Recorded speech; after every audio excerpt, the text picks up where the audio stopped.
hoy nos toca revisar la segunda parte de anestesia local. Vamos a hablar un poco relacionado a lo que son las diferentes técnicas que tenemos para cirugía oral.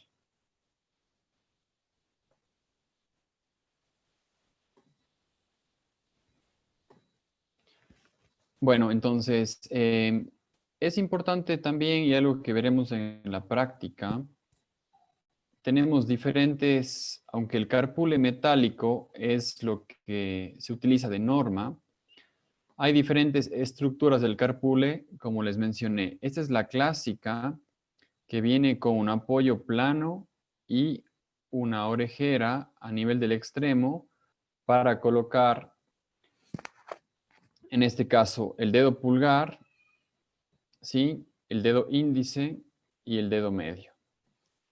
Es el plan de la colocación. Ahora, también hay otras formas de tener el carpule. Este otro color. Hay carpules que tienen, por ejemplo, una argolla, tienen plano y otros que tienen plano aquí. Son modificaciones que tenemos y se adapta de acuerdo a cada habilidad de operador. Luego tenemos la parte del gancho o hook que viene en esa zona de aquí, que si nos fijamos se encuentra agarrando lo que es la parte del caucho del émbolo. La característica de ese puede venir como tipo arpón simple, como tipo árbol de Navidad o arpón doble. Puede venir, y ahora he visto muchos que vienen en forma de espiral, similar a lo que usamos para quitar los corchos. Hay otros que vienen en forma de garfio. ¿Sí? Ninguno es mejor que otro. Lo que sí es importante que sí tenga un extremo filudo y realmente hay que tratar de comprar ese tipo de instrumental que no sea el más barato, porque el más barato por lo general es inestable y se desarma, sino sea uno que sea de un costo moderado, ¿no? Mediano. Ahora, también hay otro elemento importante que es que el carpool, para cargar el cartucho, por lo general, el tipo que vemos en la pantalla, solamente hacemos una tracción y nos permite cargar el cartucho en el espacio intermedio. Ahora, hay otros elementos en los cuales tienen una composición como esta y en la cual se necesita doblar o hacer un giro en el cual tenemos una composición así. Y a través de esto colocamos el cartucho en esa posición. Este es un doblez. Son los dos mecanismos más comunes que se utilizan para colocar el anestésico. Ahora, siempre hay la duda también de qué debe colocarse primero. ¿Se debe colocar primero el cartucho o primero se debe colocar la aguja? ¿Sí? En este caso, la respuesta correcta es que primero debe colocarse el cartucho y luego debe colocarse la aguja en un primer tiempo, ¿no es cierto? Porque si colocamos primero la aguja es más sencillo doblar la aguja colocando el cartucho. Ahora, si ya hemos usado un cartucho y queremos usar un segundo cartucho, no es necesario quitar la aguja para poner el cartucho. Ahí tenemos que traccionar, identificar la aguja y empatar la aguja con el segmento que es cauchoso también de la cabeza del anestésico. Entonces, el anestésico como tal, la parte anterior, ¿no es cierto?, que llegara a ser esta. Si le vemos de forma anterior, tenemos así y tenemos un espacio así en la cual debería ir insertada la aguja en esta parte. Si la colocamos cercano a esto, que es una zona metálica, se va a doblar la aguja. Entonces es importante tener cuidado en todos momentos, principalmente cuando hacemos una recarga del cartucho.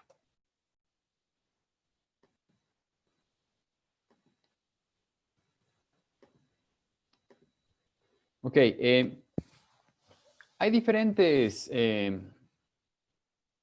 técnicas que se utilizan para anestesiar y hay nombres que va a escuchar usted comúnmente que se dice, por ejemplo, la técnica infiltrativa, que es un nombre no muy propio, pero es un nombre que se utiliza de manera común, pero no especifica una técnica como tal, sino es como una generalidad. Ahora, podemos aplicar nosotros una técnica tópica, mucosa o piel, una técnica troncular dirigida a la salida de los troncos nerviosos y una anestesia regional que en otros, bueno, que se conocía antes malmente como infiltrativa, ¿no? Ahora, dependiendo de los tipos de anestesia que necesitemos, vamos a tener diferentes nombres que se le han dado dependiendo a la profundidad principalmente de esta anestesia, ¿no? La primera anestesia, que sería una anestesia tópica, se concentra lo que es en mucosa. Las otras que son invasivas, si queríamos llamarlo, serían anestesias submucosas, ¿sí? Superficiales, solamente perforando la mucosa, y parapicales supraperiósticas, que es la estándar que usamos todos los días, dirigido a la base del diente o lápice, y esa técnica es la que se considera popularmente como técnica infiltrativa. El nombre correcto debería ser una técnica submucosa parapical supraperióstica. Y la anestesia papilar que se encuentra a nivel cercano a los cuellos de los dientes.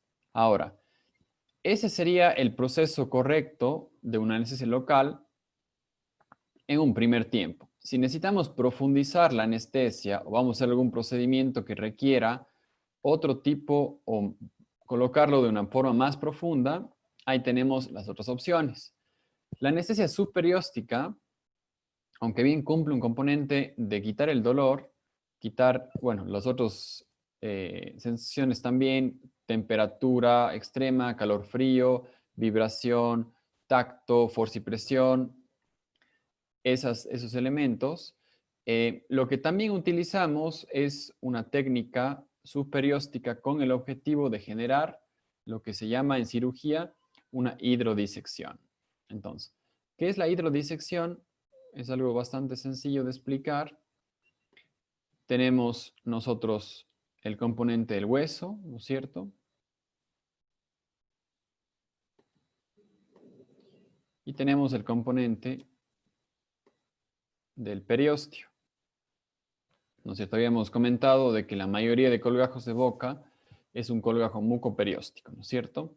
Entonces, en este caso, luego de anestesiar, la hidrodisección, ¿qué significa?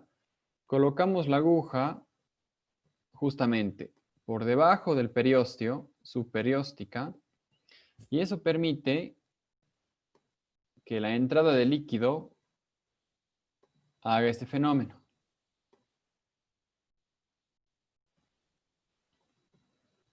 Nos genera una separación entre lo que es el periósteo y el mucoso, el periósteo y el hueso, y eso permite que al momento de levantar el colgajo, el procedimiento sea más limpio y sea más simple. Entonces, aparte de tener la característica de eliminar el dolor y las otras sensaciones que hemos conversado, también permite una liberación mecánica del periósteo que ayuda a la liberación mejor de un colgajo total. Los otros elementos, por lo general aprovechamos vasitos sangrantes, los conductos de Volkmann, para hacer una anestesia intraósea, ¿sí? También tenemos la técnica de la intraligamentosa, si recordamos es la técnica, una de las técnicas que más invasiva está y la que genera una bacteria importante, entonces hay que tener cuidado justamente con lo que vimos con la profilaxis antibiótica. Y la técnica intrapulpar, realizada principalmente con los tratamientos de tipo endodóntico, ¿no? A ver si me deja cerrar. Perfecto. Ok. Esta es otra tabla o esquema de gráfico que es importante que lo tenga súper claro en su cabeza, ¿sí? En este caso es qué sector de la boca va a mantener el control nervioso sensitivo, sus nervios. Entonces, si bien no hay un acuerdo claro en alguna terminología o algunos nombres han cambiado, es importante tener claro un mapa nervioso como el que estoy presentándoles. Entonces, por ejemplo, bueno, la otra cosa es importante que me gusta siempre compartir es que hay varios autores que no le llaman nervios a a la porción superior, sino les llaman plexos. Entonces, igual, es un tema para discutir un poco si desean. Tanto el 2 y el 1, aunque este autor lo considera como nervio alveolar superior posterior medio, realmente lo que son plexos, porque no es un nervio, sino son varios, ¿no? Entonces, por lo general son, por ejemplo, el nervio póstero superior alveolar, por lo general son entre 3 y 5 nervios, entonces entre sí forman un tramado en la cual genera un plexo. Igual en la zona anterior forma un entramado que forman un plexo. No hay un nervio como tal, sino hay varias terminales nerviosas. Entonces, igual, bueno, si pone el examen nervio, no le voy a poner mal, pero varios autores consideran que en la parte vestibular maxilar no tenemos nervios como tales, sino tenemos plexos. Entonces, en el 1 va a marcar la sensibilidad de lo que es labio y mucosa vestibular y los dientes del sector anterosuperior. Si se fija, capaz con un poco de... Voy a remarcar esa zona. Tenemos aquí una línea un poquito más clara, que es como el marque teórico de lo que es la diferencia de posterior a medio, ¿sí? Posterior, medio.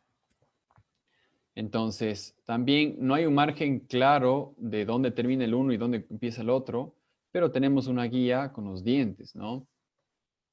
Entonces, el sector anterosuperior, inervado por el nervio alveolar superoanterior, viene de origen de lo que es el nervio, una terminal del nervio infraorbitario, y permite la sensibilidad de la zona de la cara anterior, ¿no? Se complementa con lo que es el nervio nasopalatino, en otra literatura va a encontrar como nervio incisivo superior, y ese va a bloquear la parte del paladar óseo o paladar anterior de la zona de premolares hacia adelante, ¿no? Si queremos ser específicos, podemos decir que los plexos alveolares superiores posteriores se encargan del manejo de lo que son molares y el plexo superior medio se encarga del manejo de lo que son premolares, ¿no? Es el límite que nos da aproximadamente. Ahora, en la parte paladar tenemos también lo que es el componente del nervio palatino anterior. Eso les causa confusión a veces por el hecho del término, pero lo que tenemos que recordar, voy a cambiar de color.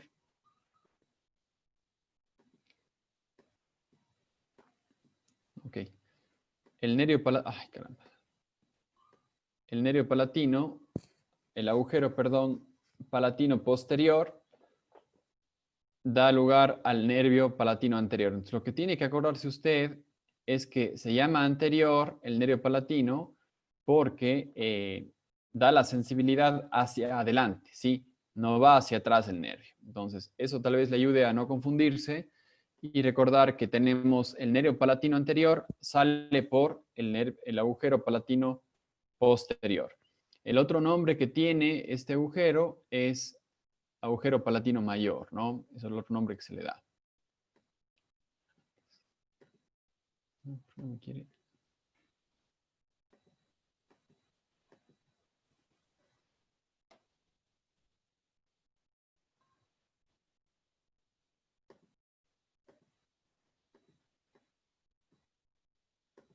Ok, seguimos. Entonces, si se fijan, a nivel vestibular tenemos 3 plexos y a nivel palatino tenemos 3 nervios. Uno anterior, nasopalatino, un medio, que podríamos llamarlo palatino anterior, que se dirige hacia adelante, y lo que son los nervios palatinos medios y posteriores. Otros autores los marcan a estos nervios palatinos medios y posteriores como palatinos accesorios. Entonces, ojo con los diferentes nombres que se les da a los autores, pero me importa más que los nombres en sí, que usted se acuerde qué es lo que bloquean. Ahora, a nivel mandibular, tenemos los nervios que están compuestos por el nervio alveolar inferior, anteriormente conocido como dentario inferior. Este va a encargarse del proceso alveolar mandibular en toda su extensión, ¿no es cierto? Y en la mucosa que está por delante de los premolares. Ahora, este nervio puede ser anestesiado de manera inicial a nivel troncular o también se pueden anestesiar solamente sus terminales. Se puede anestesiar lo que sería la terminal principal, que sería el nervio mentoniano, ¿no es cierto? El nervio viene más o menos así. Nervio mentoniano. Pero en ocasiones, y es algo bastante seguido en nuestra población, tenemos que el nervio no termina ahí, sino tiene un secundario que llega a ser el nervio incisivo inferior, ¿no? Entonces, son variantes, son comunes, que también debemos tener importancia. Principalmente, ¿cuál es el motivo del incisivo inferior? Conocerlo. Cuando colocamos implantes y no nos damos cuenta que se encuentra ahí, podemos perforarlo o podemos aplastarlo, que es aún peor, ¿no? Y eso va a generar una hiperestesia que conversamos en el inicio de esta clase. También tenemos lo que es el nervio bucal. Otros textos lo marcan como bucal largo. Y tenemos el nervio lingual, que también es un nervio que nos da la inervación a nivel de la mucosa del sector lingual y lengua también.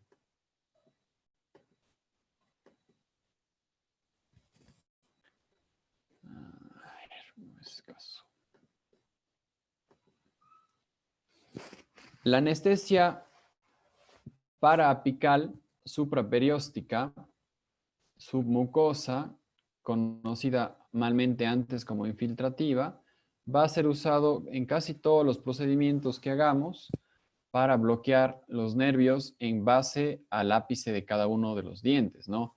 En este caso, el bloqueo del nervio alveolar superior lo hacemos en el fondo del vestíbulo y superior a la pieza dental que vamos a tratar. Un bloqueo troncular es el nervio infraorbitario. El nervio infraorbitario tiene 2 ramas inferiores y 2 ramas superiores. La literatura nos marca, si queremos bloquear todas las 5 ramas, deberíamos usar completamente el cartucho anestésico de 1.8 cc, pero tenemos que estandarizar que debemos usar todo siempre y cuando todo queramos bloquear las 5 ramas. Si no, suficiente con usar un bloqueo con 1/3 de cartucho o la mitad de un cartucho para el bloqueo de las ramas inferiores. En este caso, la técnica te marca que tiene que usted pedirle al paciente que le mire hacia el frente y eso le va a marcar que el nervio se encuentre por debajo de la pupila y se encuentre estadísticamente, los estudios han marcado entre 4 y 6 milímetros del reborde inferior y más o menos 3 centímetros de la línea media, que es donde debería encontrarse. Entonces, pupila, mirada al frente, reborde infraorbitario, debería encontrarse la salida del nervio infraorbitario. Ahora, lo ideal y lo que se busca no es entrar dentro del nervio para anestesiar, porque puede generar problemas de visión por efecto del vasoconstrictor que vaya a disminuir la cantidad de sangre que llega al ojo a través de la arteria oftálmica. También cómo hacer el procedimiento intraoralmente, nos guiamos a nivel del canino. En este caso tenemos que alejarnos un poco más del fondo del surco para no chocar en la depresión canina, perdón, en la eminencia canina, y tener siempre la visión de la profundidad marcando una visión externa, dependiendo qué tan profundo tiene el vestíbulo nuestro paciente y qué tan grande es o cuál es la dimensión de su tercio medio, también es importante. En el bloqueo loco regional, si bien es cierto, las técnicas que hemos aprendido son para pacientes estándares, nosotros deberíamos determinar que un paciente es estándar una vez que el paciente tenga una panorámica y la podemos observar de manera preanestesia, porque en ocasiones la altura de entrada del nervio o la profundidad de altura son diferentes, ¿no? Entonces, todas las técnicas que vemos son para pacientes estándares, pero tenemos que corroborar que es un paciente estándar y la forma más fácil es mediante la inspección física, viendo cómo está la estructura muscular y estructura ósea, cómo está la posición de la lengua y también ver imagenológicamente dónde se ubican las entradas y salidas de los nervios. También los libros recomiendan una cantidad que deberíamos colocar en cada una de las técnicas. En este caso, por ejemplo, la anestesia dirigida hacia el plexo alveolar superior medio nos muestra que ubicación profunda, en este caso una técnica igual submucosa, paraapical, subperióstica, con una cantidad de 1 cc, nos diera una correcta anestesia de lo que son los nervios, perdón, los dientes y el sector de los premolares. El nervio alveolar póstero superior, la técnica es un poco más compleja, principalmente porque tenemos unos aspectos mecánicos que pueden impedir una correcta visión. Primero, para esta técnica tenemos que evitar que la apófisis coronoides ingrese en nuestro camino y para eso pedimos al paciente que tenga una apertura de boca limitada. O sea, pedimos que el paciente semicierre la boca y aproximadamente hacemos el procedimiento con una apertura de 20 milímetros. Ahora, la aguja va a ir dirigida de atrás hacia adelante, de afuera hacia adentro y de abajo hacia arriba, ¿no? Son las direcciones que la aguja nos tiene que ir guiando con el objetivo de llegar a la zona de acá, que es la zona donde se encuentran los tres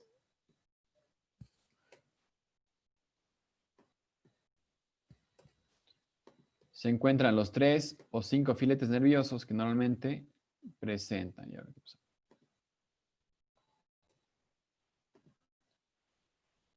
Entonces, en esa técnica, y bueno, me tocará enseñarles en quirófano.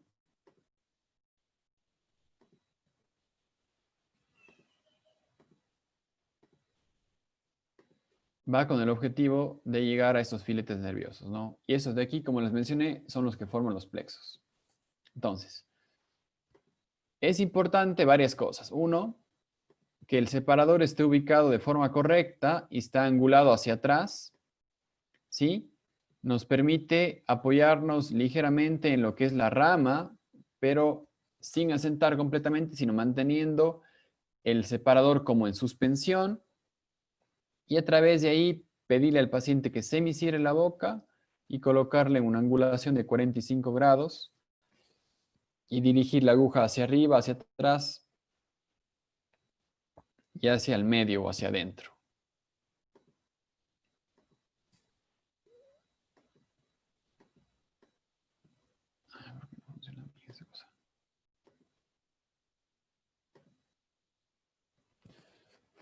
El nervio palatino anterior tenemos que bloquear cercano a su salida, ¿no es cierto?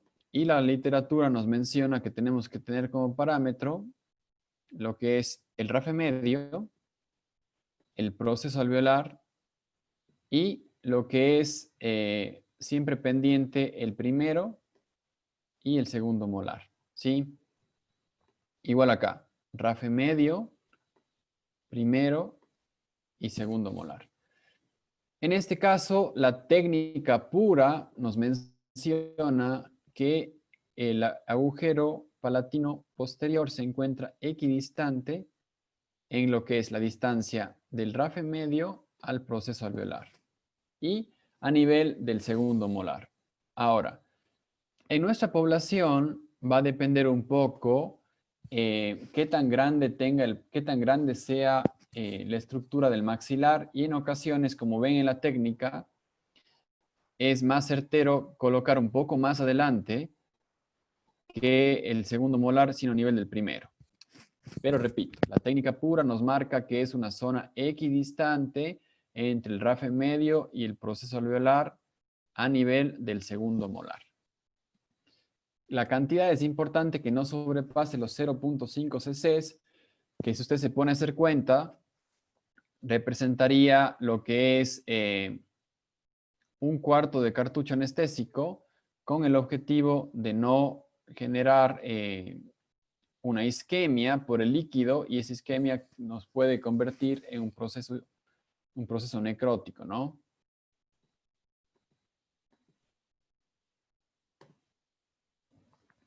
La técnica del naso palatino o del nervio incisivo superior tiene dos opciones si vamos a tratar un paciente que es adulto o un paciente que es niño, ¿no?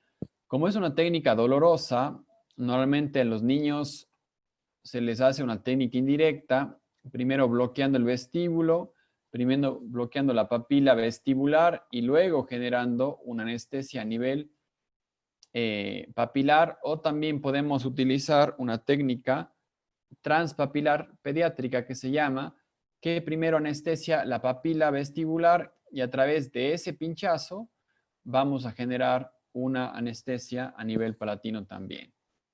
Límites también de cantidad, tenemos el límite de 0.25 a 0.5, que equivale a un quinto de cartucho hasta un cuarto de cartucho anestésico. Variantes anatómicas que va a encontrar, recordemos que usted y su paciente va a variar.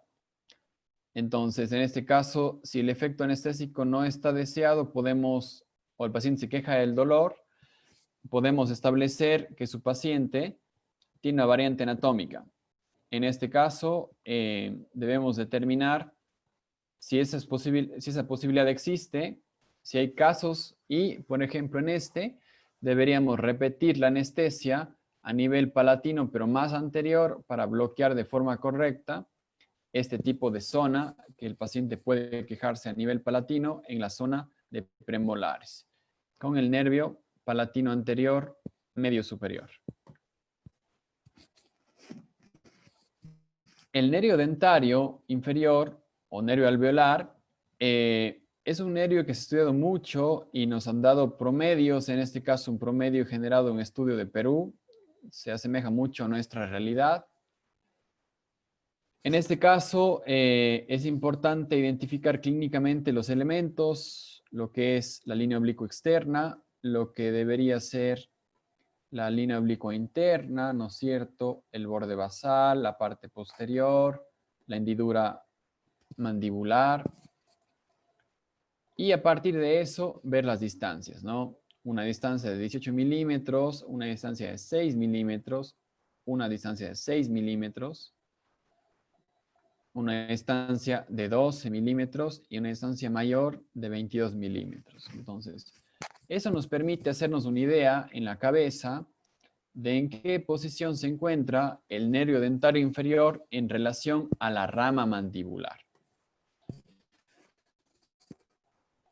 Ahora, hemos visto varios cortes en los cuales nos indican, aparte, cuál es el trayecto de este nervio, ¿no?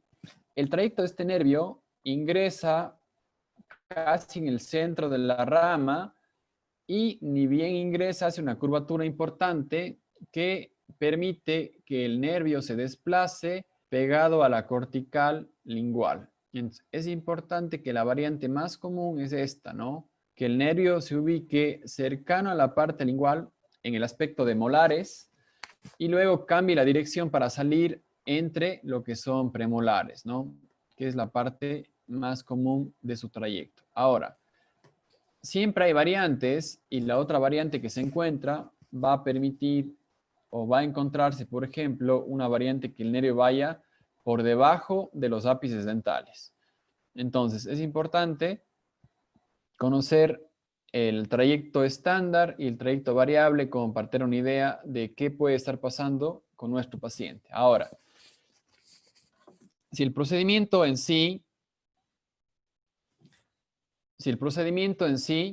eh, se encuentra, deberemos hacer, bueno, si el procedimiento en sí nos marca un riesgo, deberíamos utilizar lo que es una tomografía, ¿sí?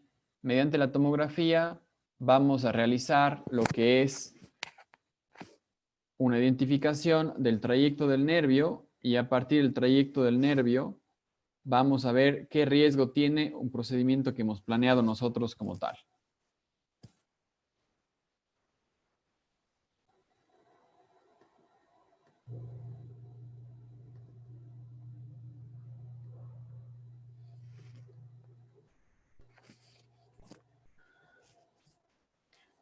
Si nos fijamos en los cortes tomográficos, vemos que el paciente tiene una cercanía más corta en relación a lo que es al nervio lingual que al nervio vestibular.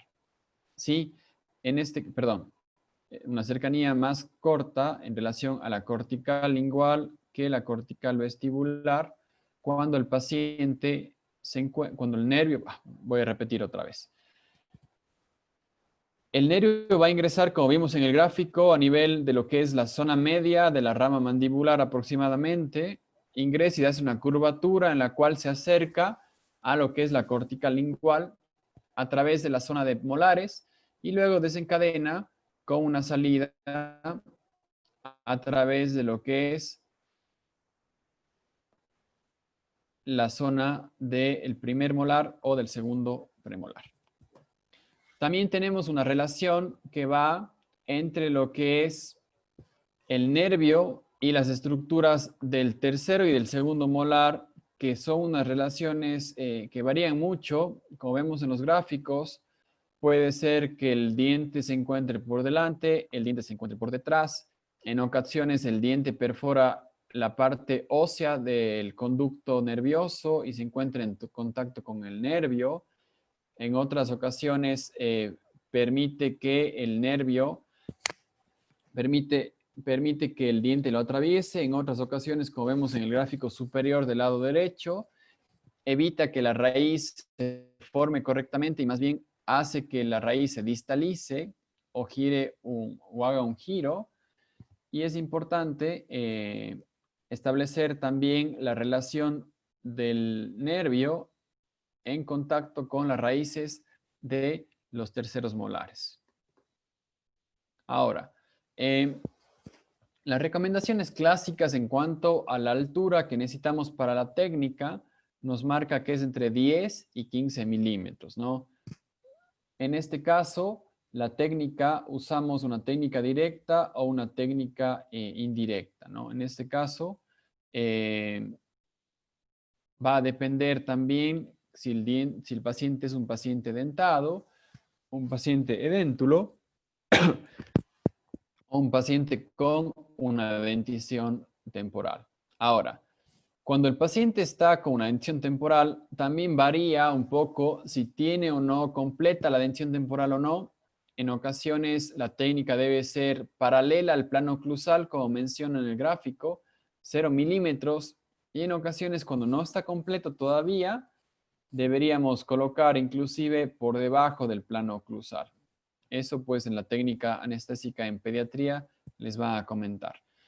Adulto dentado entre 10 y 15 milímetros y paciente edéntulo de 25 milímetros.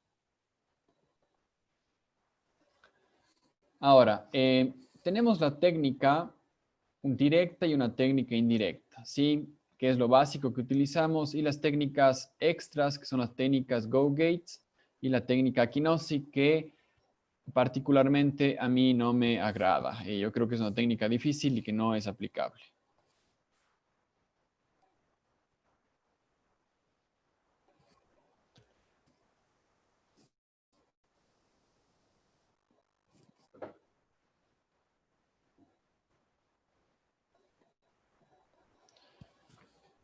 Es importante revisar anatómicamente la ubicación del nervio dentario inferior o alveolar inferior basado en la clínica que observamos en nuestro paciente. Entonces, tenemos algunas guías que utilizamos, ¿no? La altura, ya vimos que de 10 a 15 milímetros basados en el plano oclusal, ¿sí? También observamos lo que es la cresta de la línea oblicuo externa y lo que es el RAF pterigomandibular, que es una proyección que se observa a nivel de la mucosa cuando pedimos que el paciente abra la boca y se tense. Entonces, es importante también identificar la zona porque la técnica nos marca que justo antes de buscar el RAF mandibular debería ser la zona que coloquemos o insertemos nuestra aguja. La técnica directa que vamos de premolares de forma unidireccional, ¿no es cierto? Y la técnica Go Gates que nos va a marcar anestesiar varios ramos nerviosos en un solo tiempo y hacemos con el objetivo de bloquear tanto los ramos relacionados a lo que es la articulación como mandíbula al mismo tiempo, ¿no? En este caso, con una apertura bucal del paciente, recostado principalmente, ubicando lo que es la cúspide del segundo molar, dirigimos la aguja en el sentido del trago, con el objetivo de bloquear la zona previa a lo que es el cóndilo mandibular, ¿sí? Haciendo esta técnica, bloqueamos lo que es el alveolar inferior, el bucal, el lingual, el miloioideo, que en muchas ocasiones es el causante de que el paciente esté amortiguado pero sienta dolor porque puede hacer un reingreso al segmento óseo y puede reproveer de sensibilidad, y lo que es el nervio auriculotemporal también. Tenemos la técnica Kinosi, que se utiliza cuando el paciente por A o B motivos no puede abrir la boca. Es una técnica que está descrita, pero es una técnica riesgosa y no he visto yo, he intentado en par de ocasiones y no he visto buenos resultados. ¿Qué prefiero yo? Que el paciente utilizara un relajante muscular y permitir, mediante el relajante muscular, una apertura un poco mayor para tratar de usar una técnica indirecta.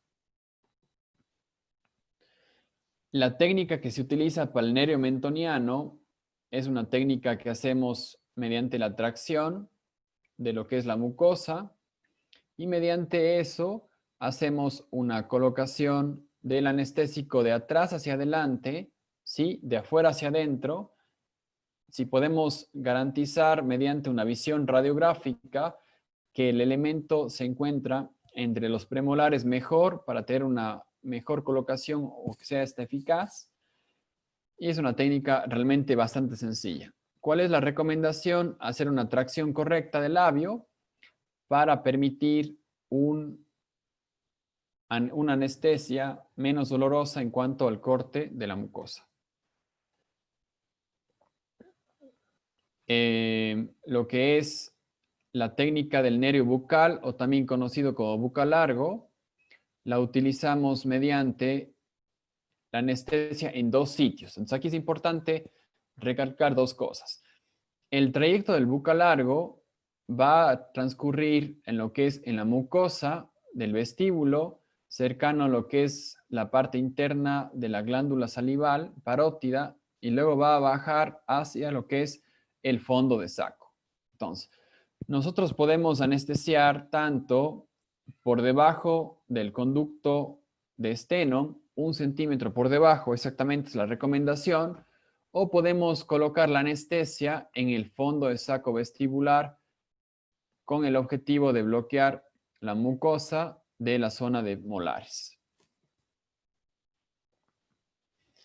También en ocasiones, cuando uno anestesia el nervio dentario inferior o alveolar, en el trayecto de salida puede depositar unas gotas y mediante esas gotas anestésicas va a bloquear también el nervio lingual. Recordemos que el nervio lingual tiene una curvatura anterior y medial del otro nervio, anterior y medial, perdón, en relación al nervio alveolar, pero si necesitamos y no fue eficaz juntamente con la técnica directa o indirecta del dentario, podemos colocar de forma subperióstica la anestesia a nivel lingual de lo que son el grupo molar.